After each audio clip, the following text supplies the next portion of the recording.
संतोष देशमुखांच्या कुटुंबासह शिष्टमंडळ आज भगवान गडावर जाणार। देशमुखांचं कुटुंबीय नामदेव शास्त्रींची भेट घेणार आहे। आरोपींनी भावाची हत्या केली, शास्त्रींना सर्व गोष्टी सांगणार असल्याचं धनंजय देशमुख म्हणाले।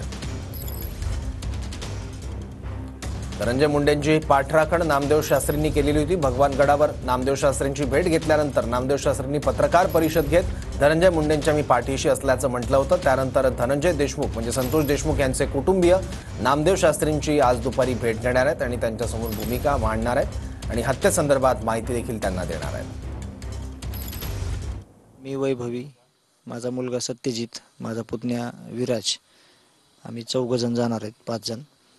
आणि गावातलं जे शिष्टमंडळ आहे किंवा गावकरी आहेत, 20-22 गुन्ह्यापर्यंत गुन्हे आहेत प्रत्येक आरोपीवर। दुःख झालेलं आहे मनाला की त्यांना थोडी मारहाण झाल्यावर त्यांची मानसिकता तपासण्यापर्यंत सगळ्या गोष्टी झाल्या, पण आज हत्या झालेली आहे अत्यंत क्रूरपणे। तर जे घाव घातलेला आहे, जे त्यांनी अमानुषपणे मारलेलं आहे, तर त्या सगळ्या गोष्टी आम्हाला सांगण्यासाठी महाराजांकडे जावं लागत आहे।